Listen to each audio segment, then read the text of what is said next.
morning. Look at this hair. Holy shit. Where's my hat? Go Cubs.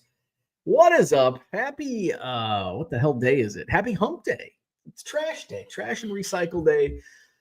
Hey, it's time for a haircut. It is time for a haircut. I got hair everywhere. Hair's everywhere. Cubs are on. Hair hidden. There we go. All right. Happy Wednesday. It's hump day. Trash recycle. Took it out last night at the curb. Cubs are on. Cubs are losing. What's new? About to go 0-2. But hey, John Birdie, 3 hits today and a stolen base. Shohei Ohtani with a home run today for the LA Dodgers. Speaking of Ohtani, check out my eBay store, 99centcards.com. There are some Shohei Ohtani lots that just went live this morning. So check out the Shohei Ohtani lots. I've got a 25 different card lot.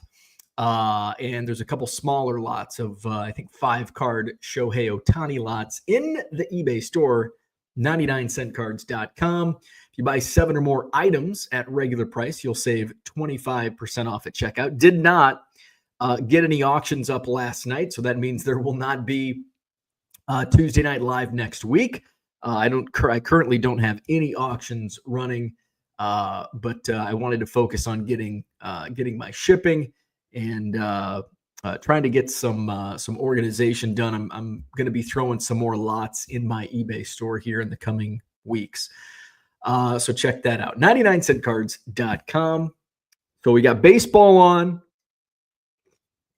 We are now in the NCAA tournament. We have 2 games under our belts. The first 4, day 1 played out last night. North Carolina booked its ticket to the field of 64, and so did Alabama State. I've been on the campus of Alabama State. Number 16 seed beat St. Francis last night. We played there. It was part of our, I think it was my final year working in the athletics department. And for me, it was awesome because I love traveling. Now we travel to places like Montgomery, Alabama, and Logan, Utah, and Stockton, California, and Sioux Falls, South Dakota, and Moscow, Idaho, and El Paso. We traveled all over the Savannah, Georgia that year. But Alabama State that actually kicked off. We flew, and of course, when you're in Macomb, Illinois, and you're over an hour away from any airport, in the closest airport is a puddle jumper. I think we probably flew out of, actually that trip we might have bust all the way down to St. Louis, flew from St. Louis to, did we fly into like New Orleans, and then from New Orleans to Montgomery, and then from Montgomery, I think we flew to Utah. Did we play Utah? Yeah, we played Utah. We played in Utah before Christmas. Played it like 3 or 4 games at Utah State. And then we flew, and then then we drove from Logan to Salt Lake City. And then we all flew separately to wherever we were going for Christmas. So I flew from Salt Lake to Dallas to Peoria. And then like the day after Christmas, we all met at O'Hare, flew from Chicago to El Paso and played in the Sun Bowl basketball tournament at UTEP. But I was at Alabama State to start that long road trip. That was like a 3-week road trip. We didn't get home until like just, I think New Year's Eve. I think it was New Year's Eve when we got home. And I think that game in Alabama, I think we probably flew out December 11th or 12th. It was like most of December we were on the road. And Alabama State, Montgomery. What I remember about Montgomery, Alabama State, what I remember most was we got totally gypped. TV Teddy Valentine was one of the officials, and he was a homer in that game for Alabama State. I can't remember the exact stats, but I remember at one point it was like 16-1 on fouls. Like we had 16 fouls. Alabama State had 1. I think we ended up, I don't know if we won that game or not. I think we might have ended up winning the game. No, we probably lost. But I remember walking around Montgomery, and it's not, Montgomery, Alabama, not really like a touristy place. Now, very historical, absolutely very historical, but not really touristy, at least in the areas I was walking through late at night. Probably wasn't wise on my part, but hey, we survived. So Alabama State is in the field of 60. I want to talk about the NCAA tournament. Had just a little back and forth on Twitter this morning, and because I have thoughts, and maybe it's because of my mid-major background that I feel for the Alabama States of the world. So I want to share my thoughts on that. I had a tweet that went viral yesterday. I still can't believe it's still gaining traction. It hit like 100,000 views yesterday, and I'm like, holy shit. And now it's at like 170,000 views, over 1,000 likes. So I didn't get ratioed, but wild. And I want to give my thoughts on that because for the usually if I have a tweet that goes, I wouldn't necessarily call it.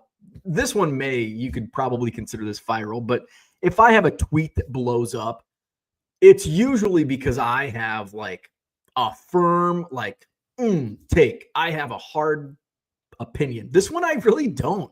It was the tweet that I sent out was kind of tongue in cheek. Like, I don't really care, but man, a lot of people do. A lot of people do. So hit up my eBay store, 99centcards.com. Hello in the chat. We got a low turnout again. I don't know. Maybe people are watching baseball, but less than 100 watching between YouTube and Twitter, which is a very low amount. I thought maybe I'd gain some followers from yesterday's tweet and people would tune in, but I guess not. Now we're at a nice number. We're at 69 viewers. I'll just get into. We don't have many chats, so I'll get into the chat and then we'll start with my Cubs tweet that has gone viral on Twitter. Let's say hello to Kyle. Good morning. David is here. What's happening? Gem City's in the house. Good morning. Herman, what's happening? Long time. Good morning. Philly Joe's in the house. Good morning. Knackley Collectibles is here. Good morning. How do you like the early morning Cub games? I loved it yesterday because it was something that I could wake up early to, and it was different. Today, not so much. It's like, oh my God, I gotta wake up. I gotta wake up early. Like, I wasn't as excited about game 2 than I was game 1. So I didn't catch first pitch this morning. I ended up sleeping until I set my alarm for 4:30. But when that alarm went off at 4:30, I said, fuck this. I'm going back to bed. And I think I got up at like 5:15, 5:30. And then I didn't, like, the game had already started. I'm like, I'm just going to take a shower and, Ernie's going to go out. He did poop this morning. And then I'll turn the game on. So I turned it on. I think it was in the 3rd inning. I got to see Roki Sasaki barely throw a strike. But the Cubs were losing. They ended up scoring 1 run. And here's the thing. They ended up scoring 1 run. They had the bases loaded, I think, with 1 out. And Roki Sasaki couldn't throw a strike, good and bad. The only run that scored was an RBI walk. Now, you're a little disappointed. You load the bases with 1 out, and you only score 1 run. But here's the thing. Roki Sasaki couldn't throw a strike. How do you put a ball in play when the pitcher you're facing can't throw a strike? He ended up throwing some strikes, and that's why the Cubs didn't score. A couple at least 1 strikeout. But the only run scored was on a walk because he didn't have any control. And at that point, it's like the only way you're going to get on base is through a walk, and that's how I think he walked 3 straight batters to load the base, to load and then drive in a run through a walk. So while, yes, it's disappointing, at the same time, how do you score? How do you get on base other than a walk and get those runs in? So there you go. John Birdie was 3 for 3 with a stolen base before I turned it on. I think it's in the 8th inning now. But Cubs are down at last check. It was like 6-3. I expect them to lose. It'd be awesome if they could rally back and win, but I just don't see that happening. But while morning baseball is kind of unique and fun, I wouldn't want it every day. So It is what it is. But every once in a while, I think it would be great. Now, here we go from like 5 a.m. baseball to like 11 p.m. college basketball. Where are we at? Red light, good morning. Hit the like button. Thank you, sir. Subscribe to the channel. BPC Bushnell's in the house. Good morning. Dave Arnold. Todd's here. Good morning. Steve's here, up early in Arizona. It's only 5:30 out in Arizona, but he's catching the end of the Cubs game. Our right fielder, top 10 in baseball, hitting 0 right now. He's no Bake McBride. Kyle Tucker. It's a good thing there's 162 games in a. It's a good thing there's still 160 games left. He can bounce back. John Birdie hitting what, like 800. Our backup second baseman, who's filling in for Nico Horner, is hitting like 800 right now. But he's not a top 10 second baseman in baseball. And despite hitting 0, Kyle Tucker is a right fielder, top 10 right fielder. So let's keep talking baseball. So Cubs, Dodgers, Japan right now. I'm actually looking forward. It's cool. We've had a week to like digest the faux opening day. And somebody tweeted like there was a 4-hour line to get in to the game. Yeah. Of course there is. It's Tokyo. It's Japan. It's the Dodgers and Cubs with Seiya, Shota, Ohtani, Roki. Of course there's going to be a long line to get in. It's not really opening day. Yes, it counts in the standings, but opening day is still a couple weeks away. And I will celebrate opening day in 2 weeks like I woke up yesterday morning at 4:30 to watch the first pitch of the first game that counts in the standings. But these games don't really. I mean, this isn't really opening day. It's like an exhibition that just happens to count toward the regular season. And I was having a chat. It's, baseball is such a game of routine. Really every sport, when you get to this level, the professional, the highest level you can achieve, even in high amateur levels, NCAA tournament we're going to talk about. Even when you get to that, it's all about routine. And when you're thrown off a routine, it really messes with your psyche and your play. And I understand, and I'm not defending the Cubs for losing here because the Dodgers have the equivalent hard time. So it's both teams. But I can't imagine whether you're the Cubs or the Dodgers breaking, it's the middle of March. You typically don't start play until either the very end of March or the beginning of April. You basically cut spring training right in half. You travel how many ever hours it takes to fly to Tokyo. It's literally a foreign environment. And it's just got to throw out. And obviously your routine, your sleep, your everything is just wild. Now, both teams have it. There's no advantage. I guess maybe the Japanese players have a little bit of advantage because they're home. But at least it didn't show up in the stats for a couple of the guys. Roki Sasaki did not look good on the mound this morning. Seiya Suzuki did not look good at the plate. Ohtani, though, he hit a home run. He's feeling comfortable. Yamamoto looked good on the mound yesterday. So, baseball. Steve says, is it a good thing there's 160 games? I don't know. Hopefully, this isn't a sign of things to come for the Chicago Cubs. Dan is here. Hey. But I'm getting ready for bed. Felt great to get 8.5 hours sleep last night. Have a great Wednesday. Good night to Dan. 81 RBIs, though. I'm sure that means a 12 WAR or something. Cubs suck again. Chris is here. What's up? Good morning. Well, what is the June date of the Madison Card Show? Let me check. It's the last Saturday of the month for June. June is booked. The June date is the 28th, June 28th, the Madison Card Show. Next Madison Card Show is coming up a week and a half away. Saturday, March 29th, Sheraton Hotel, John Nolan Drive. PSA in the house. They will be set up accepting drop-offs for authenticating and grading. They'll be upstairs in the Capitol Square Ballroom right as you walk in. Show hours 9 a.m. to 3 p.m. Admission is free. Saturday, March 29th, Madison Card Show.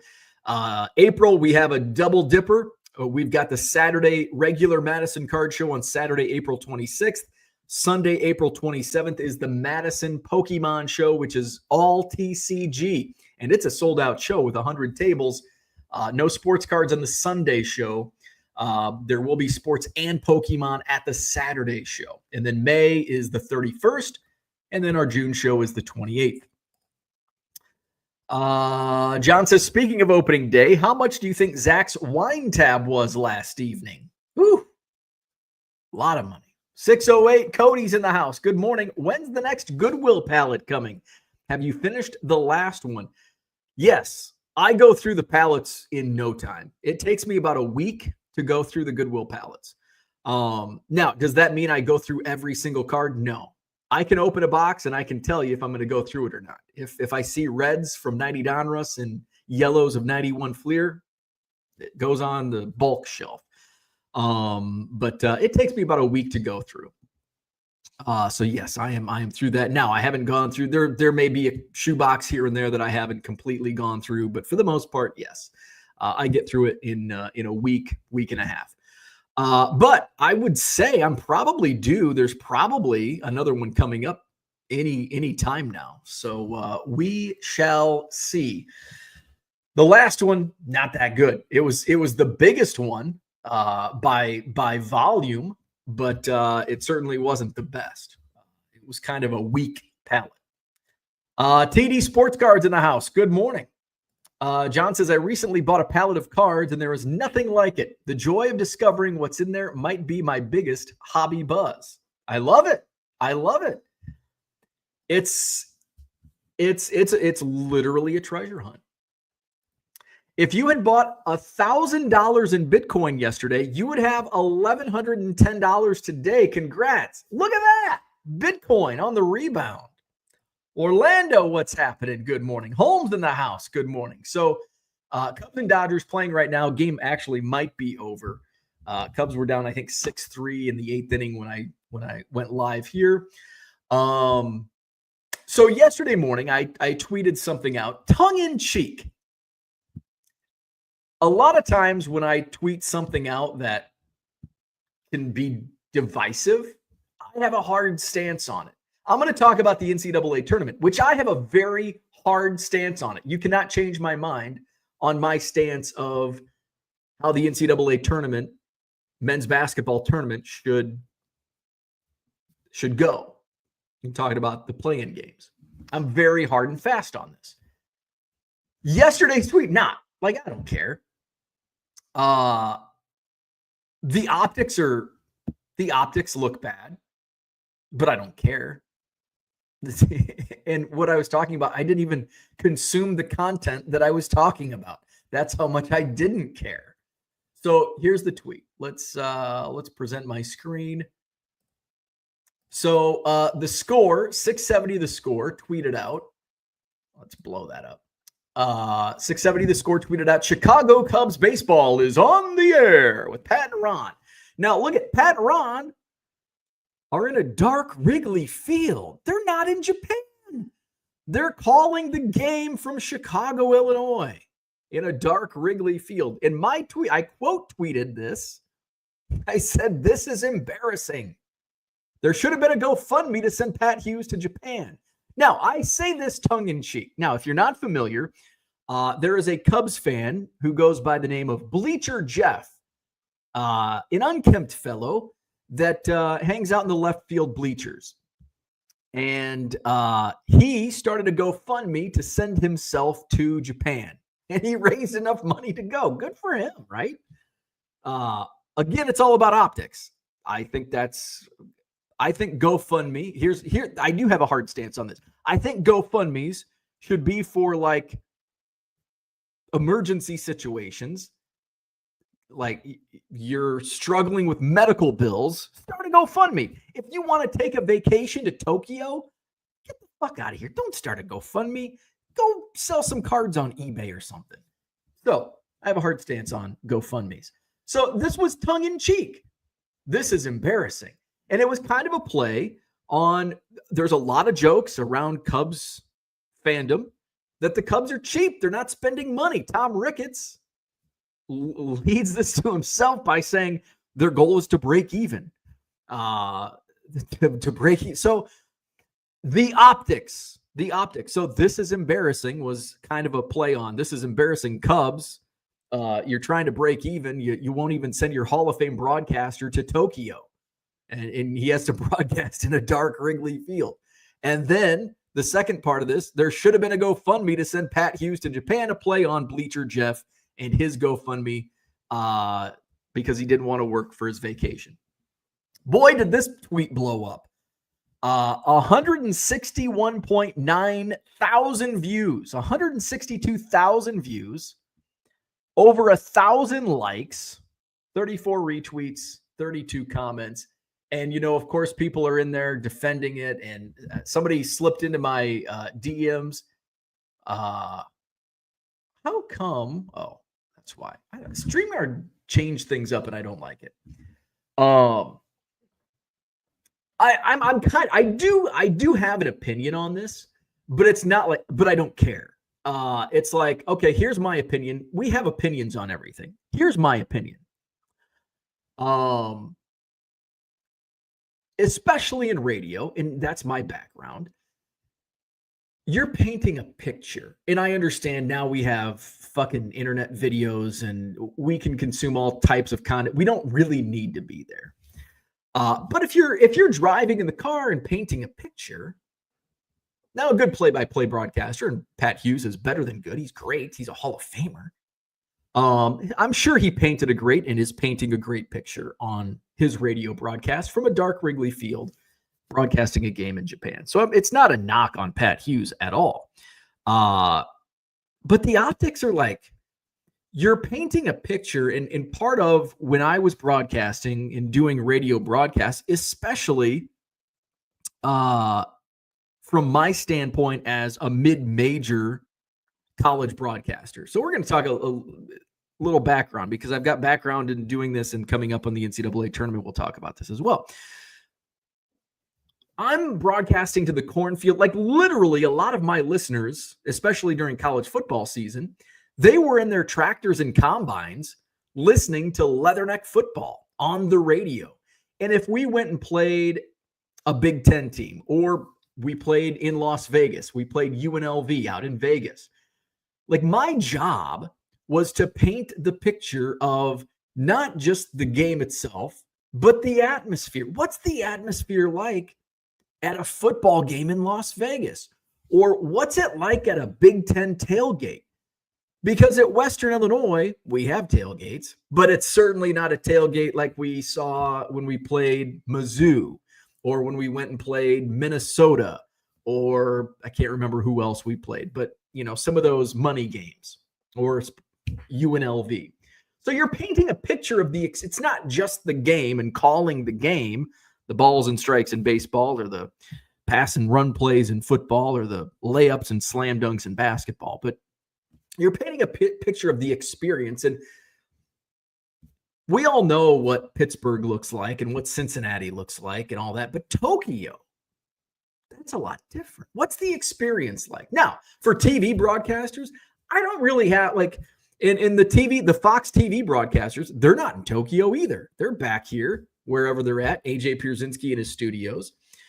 They don't need to paint the picture because we're watching it. We can see it. We can see the atmosphere in Tokyo, in the Tokyo Dome. But on radio, you can't. I guess you can imagine it, and that all plays down to the play-by-play announcer painting that picture. But you can't beat experience. Like, you can't top experience. Now, is it a money thing? Is it Pat Hughes and not wanting to travel? I think it's probably a little bit of both. I don't know. did anybody. I mean, I know Marquee Network and Taylor McGregor. I know she's over there. I know the cameraman Scott is over there. So I know some of the part of the production is there and announcers are there. But I don't really care. You can tell me, well, Pat didn't want to go. All right, that's cool. I don't care. Or yeah, that's stupid. Nah, I don't care. It was just a thought. It was when I saw that tweet yesterday morning, it's like, all right, we're calling the Ricketts poor. The Ricketts are crying poor, talking about breaking even. A bleacher bum is starting a GoFundMe to go on vacation. And I just felt like it was the perfect storm and it would make a good tweet. And boy, did it blow up. And I honestly don't care. And I love Pat Hughes. I love his announcing. He's a great human being. But I wasn't listening to the broadcast. So I really don't care. but a lot of people do, apparently. I had somebody slip into my DMs, called me a moron. Called me, I think, dumb. You're dumb. And then he called me a moron. So yeah. So I really don't care. Like you could be hard pressed to say, oh, I can't believe that. And I'd be like, yeah, you got a good point. You could say, no, they can do it from Wrigley Field. It's just a radio brand. But yeah, okay, yeah, you got a good point. We're going to talk about college basketball coming up. Let's go to some of the chats. Mr. Archer is here. Good morning. Holmes says, missed out on a Goodwill pallet auction by a couple bucks. Disappointed for sure. That's a bummer. Kyle says, digging through bulk buys is better than ripping packs for me. My favorite aspect of the hobby is finding cards for my collection in bulk buys. Absolutely. Absolutely a lot of fun. It's certainly Goodwill pallets are certainly for me a lot more fun than ripping wax, new product.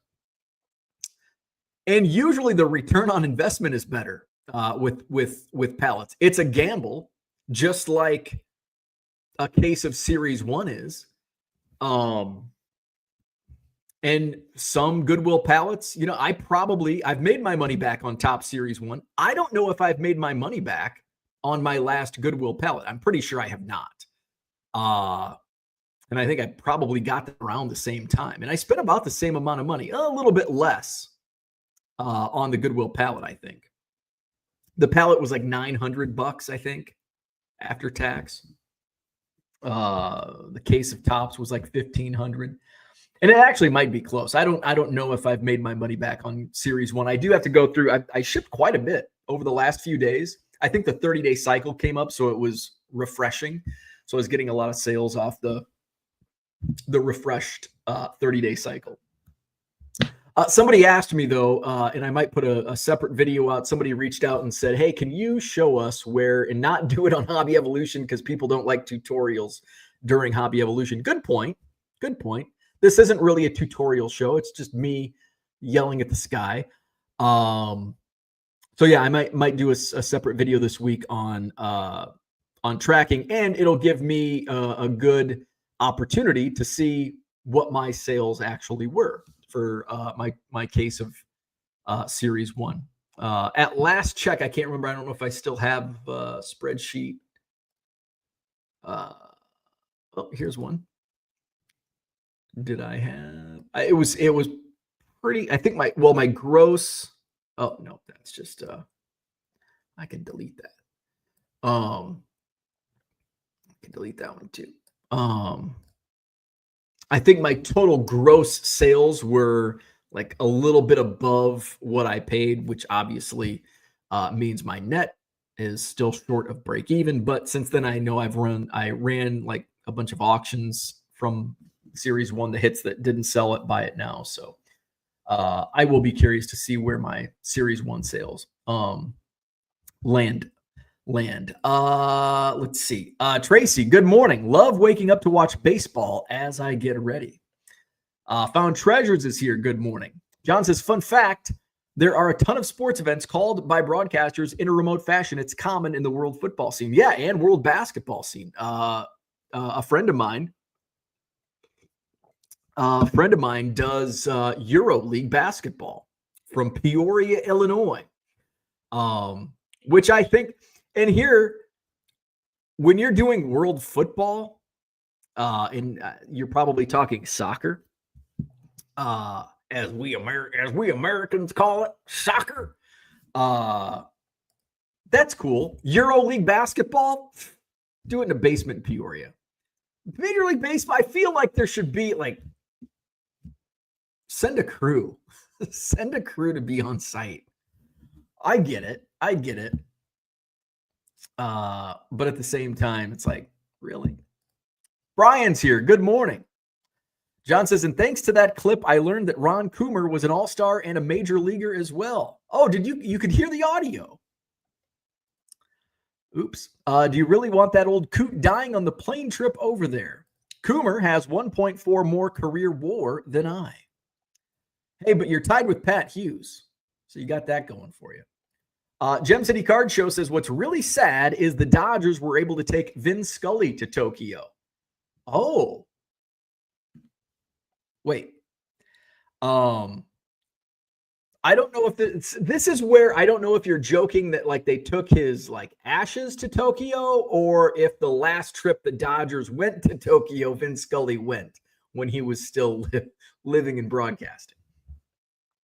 Max says, is it possible Pat Ron didn't want to go? There are a lot of possibilities. It's possible. It's possible they didn't want to spend the money. It's possible Pat said, nah, I don't want to go.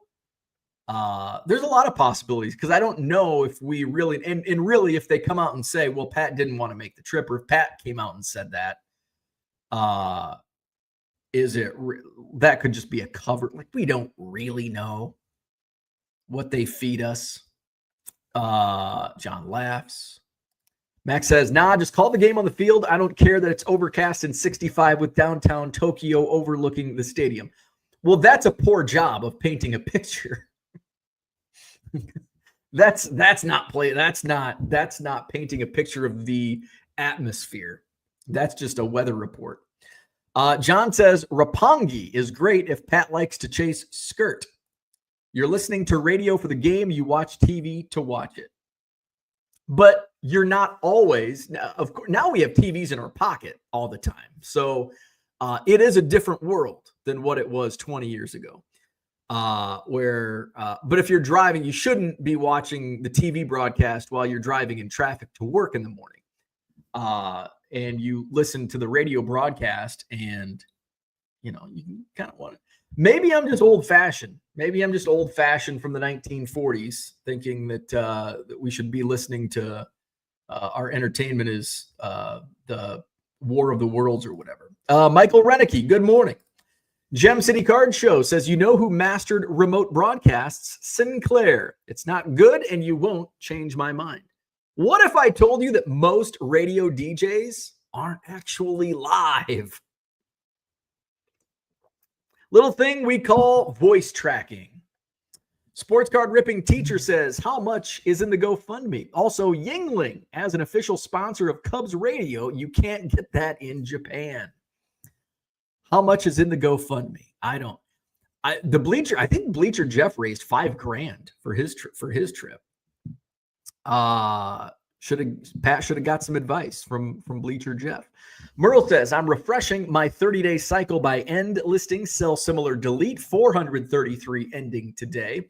Hey, I don't know if this happened to anybody else, but I used to have a screen where it showed me on I think it was under my listings on my Seller Hub. It said listings ending today. And I don't have that anymore. So I don't know how many but you can go in and go to your active listings and then just whittle it down to like ending soonest and do it. So that's what I've done with when I've turned some stuff into auctions. I should have did that yesterday. I should have just got lazy and just turned some buy it nows into auctions last night. Brian says, got my daughter into cards. I gave her all of my Westminster dog cards and other oddballs from Allen and Ginter. She has a little binder and everything. Very cool. Very cool. John says, LOL, Bo fell for the old Vin Scully road trip gag. Well, the Dodgers went to Tokyo when Vin Scully was still alive and broadcasting. Did they take him with? Merle says, is this just a ploy by Bo saying that he can be the Cubs radio announcer from his basement? Brilliant. Good luck on the career. Back from the start. I'm going back into the womb. Back to being a radio broadcaster. And I lead Pat Hughes in trips to Japan. Pat and I were tied there.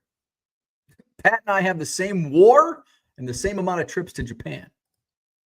Got him. All right, you assholes.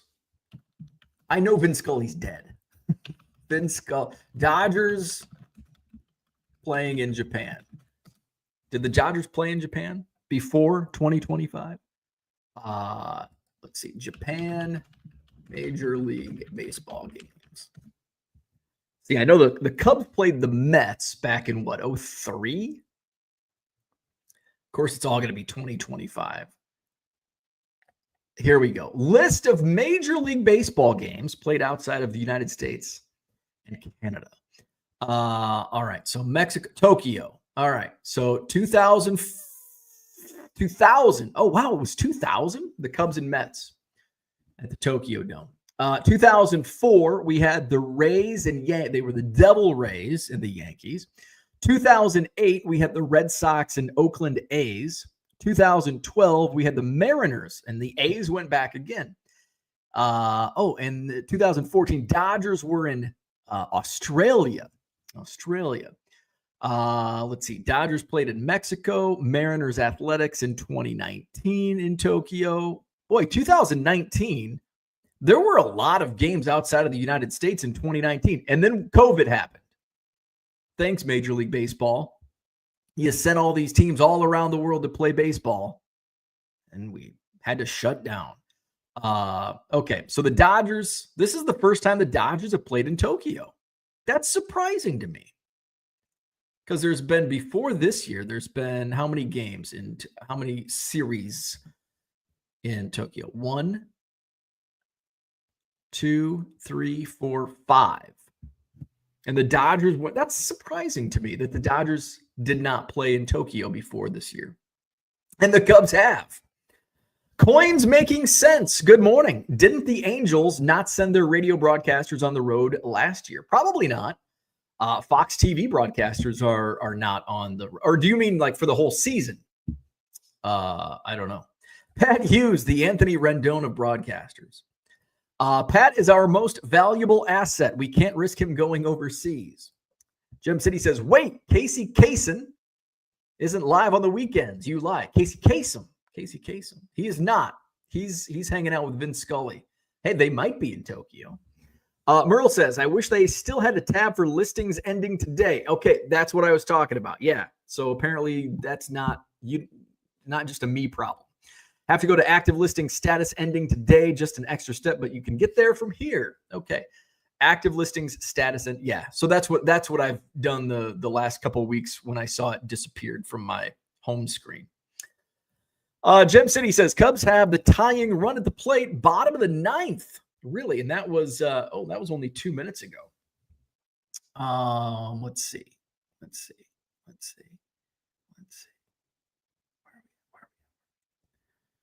Tying run at the plate, bottom of the 9th. Today, 6-3. Final. Fuck. Well, there goes that. Cubs lose, fly the L. Fun fact, I was once asked by an usher to leave Dodger Stadium after yelling, remember Pearl Harbor, while Hideo Nomo was on the mound. Merle says, how close were we to having the A's play all their home games in Tokyo this year? Manfred being blamed for COVID, I can get behind that. Also, did Pat go in 2000 when the Cubs played the Mets? I'm sure he did. I bet he did. I don't know, but I bet he did. Sports card ripping teacher says we may have to take a TV timeout here. The Cubs played in Japan in 2000. and Pat Hughes started broadcasting in 1996 or 1998. Did him and Ron Santo go the first time? It's a great question that's brought up. We don't have Twitter. We don't have a Twitter history to see. Did Pat Hughes? Let's Google it. I wonder if AI, like Google AI, is going to work. Did Pat Hughes travel to Japan in 2000? AI overview is not available for this search.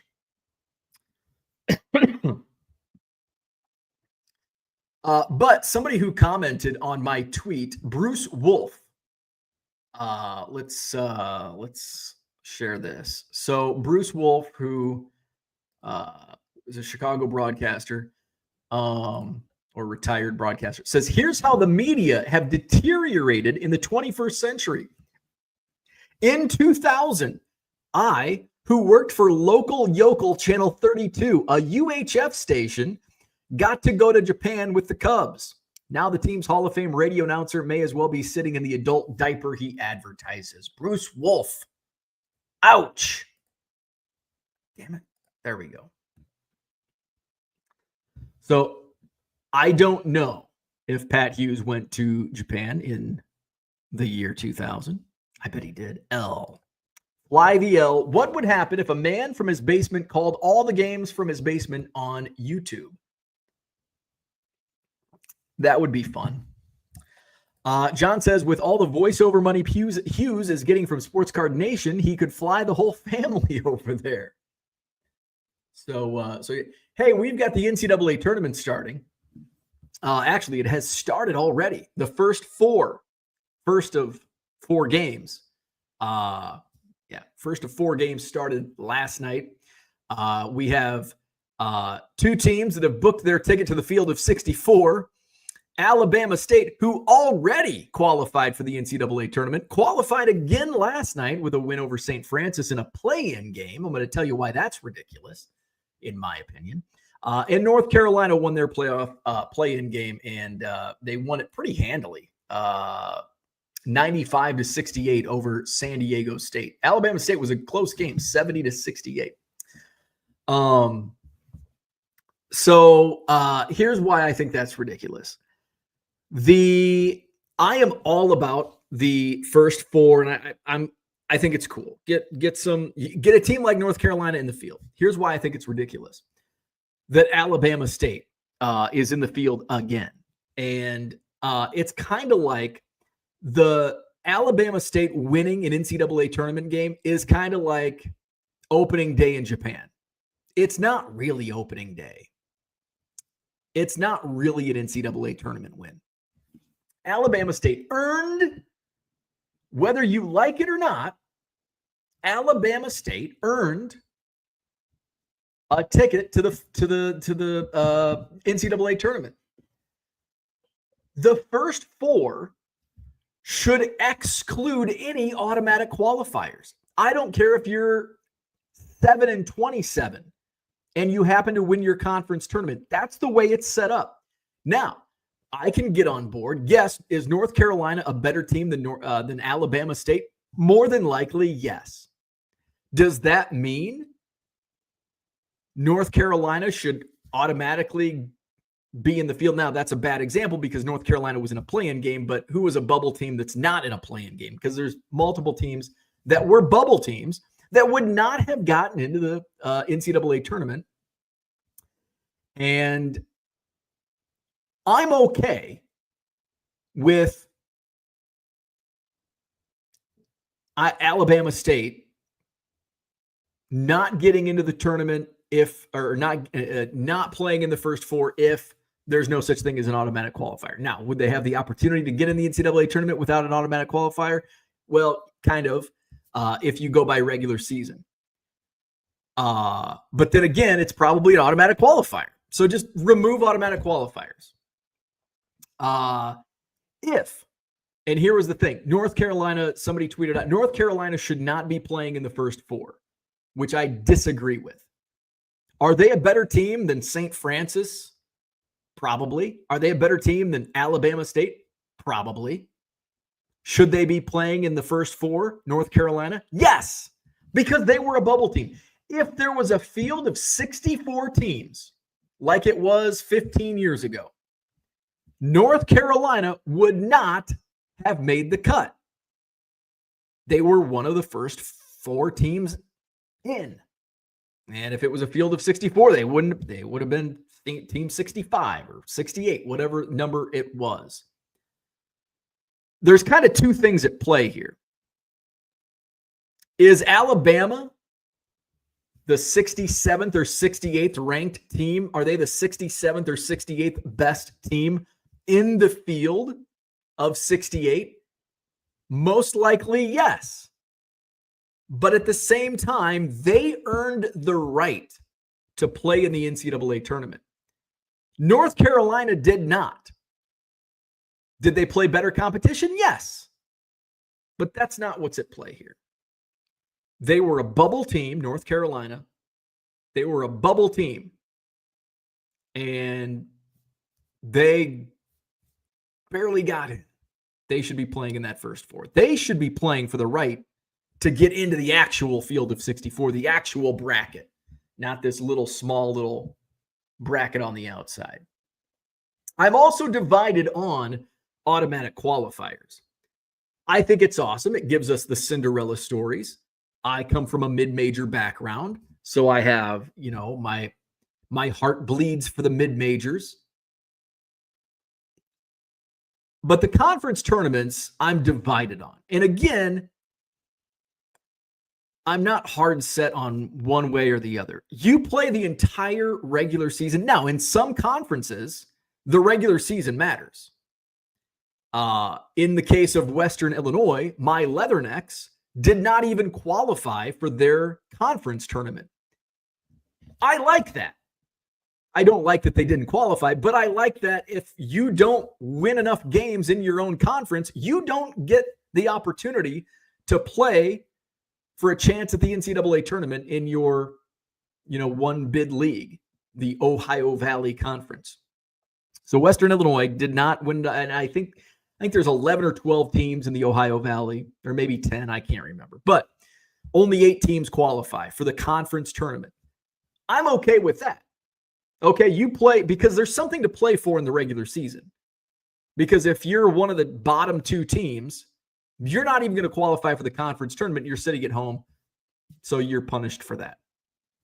But if you're in a 10-team conference and all 10 qualify, you could go 0-16 or 0-20 or whatever your conference record is. And then, we'll start playing now. And go through the conference tournament and go in as a 5-25 and get into the NCAA tournament field. So I'm kind of divided on the automatic qualifier, whether a conference tournament, automatic qualifier. It makes it fun. It makes for, I think it makes for better ratings, which drives money for the NCAA. If there were no conference tournaments and it was just the regular season champions, there wouldn't be all the pre-tournament tournaments driving more money to ESPN and CBS and Fox and whatever other SEC network, Big Ten network, et cetera, Peacock, Amazon Prime, all this other streaming stuff they have games on now. So I like that. I like the conference tournaments in that regard for an entertainment, because I enjoy watching those tournaments before the actual NCAA tournament. So I think North Carolina, I think they're a really good team that just, they play a tough schedule. Now, you could counter and argue, well, North Carolina plays a tough schedule. You're punishing them for playing a tough schedule. It is what it is. And the NCAA has in place the automatic qualifiers for how many leagues there are. And a lot of them happen to be mid-majors with teams that certainly aren't to the caliber of North Carolina. Your St. Francis's and your Alabama States and your SIU. There you go. SIU Edwardsville, SIUE. Suey. is in the field of 64, an automatic qualifier out of the Ohio Valley Conference. So, but I think the bubble teams, Joe Lunardi on ESPN, leading up to the tournament, here's my first 4 out. Here's the bubble teams, first 4 in, first 4 out. Those are the teams that should be in the play-in games. Those are the bubble teams. St. Francis, Suey, and Alabama State, they booked their automatic qualifiers. If you don't like it, if the NCAA doesn't want that, if they want the blue bloods of North Carolina not as bubble teams playing in the first 4 in Dayton, Ohio, then do away with the automatic qualifiers. But the 16 seeds should not be in the play-in games as the current structure of the NCAA tournament stands right now, in my opinion. All right, where are we at? Max says, wouldn't be able to paint a picture, Brian. Max says, yes. Nobody wants to watch these bullshit schools play. Fucking mid-majors can go have their own tournament or drop to D2. No, they're Division I. So fuck you. And fuck your Power 6 bias. The play-in games are games in the tournament. How about those games are just gone and 4 less teams get in? Because it's all about money. That's why. I would be okay with a field of 64, but they get 4 extra games and the NCAA gets more money and the networks get more money. That's why we will definitely see an expansion of the tournament before we see contraction and going back to 64. And I don't think it's going to go like wildly crazy. We will see expansion. I don't think in the near future, but at some point in the future, and I don't think it'll be crazy, but I think it could go to 96. I think 96 is probably the next step. We went from 64 to 65, right? And then from 65, we went to 68. And I can see it going to 96, which is a pretty significant increase. But all the talk was 128. I don't think we're going to go to 128 for the next step. Maybe down the line in 30 years, possibly, maybe even 20, who knows? But I think the next step, I think it's going to be small increases. And I don't think it's going to be anytime soon, but I think eventually we will see a field of 96 in the NCAA tournament. Chris says, I don't like the play-ins in both the NCAA and especially the NBA. The NBA playoffs are so convoluted now. I don't even know how the NBA playoff structure works. I'm not a fan of the NCAA play-in games. It's not must-see TV for me. I had the game on briefly I had the Alabama State game on briefly last night. Didn't really, I wasn't paying close attention. I'll pay much closer attention tomorrow and Friday, Saturday and Sunday. Chris adds they should go back to a field of 64 and the top 8 in each conference in the NBA. But you're right, it's all about the money. Dystemic's in the house, flying to Arizona. Safe travels. But seed number 16 beat number 1 3 years in a row. Low Roller wants to make it 256 teams. Why not give a D2 school a place in a play-in? Max says, if you do away with auto bids, your precious mid-majors wouldn't get in. And that's what I'm saying. That's the whole reason they're there. I know. But as it stands, either do away with the automatic qualifiers or North Carolina, you didn't earn the right to make the field of 64. You're playing in the play-in game, which happened this year. Alabama State, St. Francis, you won your conference tournaments. Congrats, you're automatic qualifiers. You are automatically qualified for the actual tournament, not this fake little first 4 bullshit we do for a little bit of extra revenue. So either do away with the automatic qualifiers or level the playing field like it should be. North Carolina, if it was a field of 64, North Carolina would not have been in the field of 64. Johnny M., good morning. How do you win this bracket thing? Is it just by picking the winner or the most games right? So there's a little bit of kind of some strategy involved. Well, there's always strategy involved, but with bracket challenge, you get certain amount of points, and it's an increasing amount of points per round. So your first round games, there's how many? 32 games in the first round. Yeah, you can get, I think, 32 points. I think it's 1 point per game. And then the second round, it's 16 games, and you get 2 points. and then it goes to like 4, and then it goes to 8, 16, and then you get the most points for picking the correct winner. So just because you pick the correct winner of the entire tournament doesn't necessarily mean you'll win the bracket. You have a much better chance to win the bracket challenge by picking the correct winner, but not all the time does that happen. You can pick the most amount of games correctly. A lot of times, the leader after the first round ends up falling way back in the end, because usually people that get the most correct games predicted in the first round have a lot of upsets. And maybe they'll have them going to the Sweet 16, or maybe they'll have them upsetting the wrong team, and they get Final Four teams knocked off. So just because you pick the correct winner doesn't mean you'll win. Just because you pick the correct, the most amount of games doesn't mean that you'll win either. So it's in between. You got to pick the most amount of games with the most amount of points, and then you'll win. And by the way, let's get the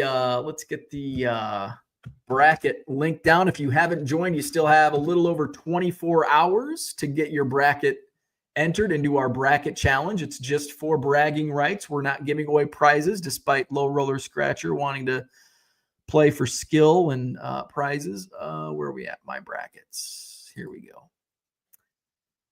I want to share. You have 1 day, 3 hours, and 1 minute to get your bracket in. All right. How can I don't want to see my bracket. I want to see the. Come on, man.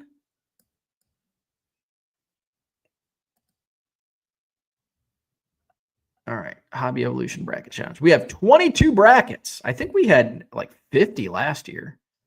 All right, here we go. Invite friends. So copy. Here is the link. Going to drop the link in the chat. There you go. So we got 22 brackets in. We got Brandon, Brian, Chris, Cody, Dennis, George, Gregory, James, Jason, John, Joseph, Kyle, Low Roller Scratcher, Robert, Scott, Steve, Tim, Tracy, and then we're waiting for Dave and Kevin to fill their brackets out. Where are we at? Max says, I think you just have a strong opinion that the play-in games aren't part of the tourney. I would agree with that. I don't consider the play-in games part of the tournament. Now, if the field expanded to 96 and you called the 36, what's the 64 to, or I guess that would be 32. If you called the 32, the field of 32 as a play-in, I can get on board with that, because then it's an actual like tournament, even though you consider it a play-in tournament. At least it's part of a tournament. I don't consider 4 games. 4 games, it's almost like a round robin. You're just not playing each other. But I would say I have a strong opinion about the play-in games not being a part of the tournament. I would agree with that. Low Roller says, everyone never happy, even if we have 256 teams, since 257 teams isn't happy. That is also correct. There's always going to be somebody that, whether you expand the tournament, it was 64 and then it was 65. There were teams that, were number 66 that didn't get in, that they thought they should have got in. You expand it to 68. Now teams 69, 70, and 71 think they were snubbed. You expand it to 132, and teams 133 and 134 think they're going to get snubbed. Merle's putting Alabama State in the Sweet 16. There you go. The 257th team would feel robbed. Absolutely. That's just how it works. Promoting your NCAA March Madness in the chat. Post your link. Link is posted. Very important to get the right number 12 seed. Perfect bracket. Correct. Has never happened. Maybe it's Low Roller Scratcher. Why not get the sponsor to donate a prize? Your link isn't clickable in the chat. I figured it's too long. So there you go. I don't know what to do. Go to the Hobby Evolution Facebook page, link in the description. Low roller. Well, if it's not clickable, how did you find it? I guess copy and paste it. Low Roller Scratcher found it. He found it. If they called the play-in games wild card games, would you consider them part of the tournament? No. As long as there's the first four, I do not consider them part of the tournament. Now, if there's like 16 games or 8, I think is still kind of on that border. Four games, not a tournament, not part of the tournament. 16 games, 32 games. Okay, I can get on board with that. Not 4. Promoting your March Madness in your group like Facebook and Twitter. Yes, it has been posted in both Facebook and Twitter. Those games are there to slot those teams into the correct seed they should be had they been able to make the tournament. And I agree with that for 11s and 12s, but not for 16s, because the 16s are just the shittiest of the automatic qualifiers, and they automatically qualified. North Carolina and San Diego State did not automatically qualify. They were bubble teams. If it was a field of 64, those teams would not have made the field. Mid-major fans such as yourself should be a huge proponent for a couple more teams in. But I'm not, because you're just going to give, the tournament committee is not going to give those at-large bids to mid-major teams. Those at-large bids are going to North Carolina and other teams in the Big Ten or the SEC that took 14 teams to the tournament. Unless you increase the tournament field to 128 teams, it's not going to benefit mid-majors. You increased the field from 65 to 68. It just gave us 3 more Power 5, Power 6 schools in the tournament field. It put North Carolina in the tournament field and San Diego State and whoever else. It didn't benefit mid-majors. Mid-majors didn't get those bubble berths. But now if you go to 128, yes, that's going to factor in getting some mid-major teams in. You add 4 or 5 more teams in. I just bit my tongue. You add 4, 8 teams in. You're just going to get more blue blood programs, Power 5s, Power 6. They shouldn't either. Low Roller says MLB will most likely expand 16 teams for playoffs in the future. It used to be 4 teams at a playoff. It's all about the money. March Madness should expand, put overseas college teams. Now there's a take that I've never heard before. So that's what I had for today. It's very dark. It looks very gloomy. I think it's supposed to get cold today. It was really warm yesterday. Ernie got extra playtime in. He got to go for a walk and see some puppies on his walk. I was wearing my Cubs hoodie yesterday, and I went outside. I'm like, Jesus, it's warm out here. 62. Now in a couple months, 62 is going to be, I'll be wearing a jacket. It was warm yesterday. I think it's going to be cold. I think like we have highs in like the 30s coming up over the next week, which sucks. It's like, come on, man. It's almost April. A couple weeks until April. It's 35 right now. It is raining. It looks ugly. Feels like it's 20. It's a cold March rain. 39 is our high tomorrow. The chance of snow. Fuck that. Max says nobody wants to see Duke beat the fuck out of a Leatherneck another time. Duke and Western Illinois, by the way, have never played each other. So not another time would not. It'd be the first time. All right. Hit the like button, subscribe to the channel, visit my eBay store, 99centcards.com. Buy 7 or more items at regular price. You'll save 25% off at checkout. New to the store this morning, added Shohei Ohtani lots. There's a lot of 25 Ohtani cards. There's a couple lots of, I think 5. I think I put a Griffey Jr. lot up. And I think that's it. Oh, and like a Bowman Chrome lot. So check those out, 99centcards.com, and you'll save 25% when you buy 7 or more items at regular price. Have a wonderful Wednesday. Get that trash out to the curb. Mine is there. Have a great Wednesday. We'll be back tomorrow morning. See you then.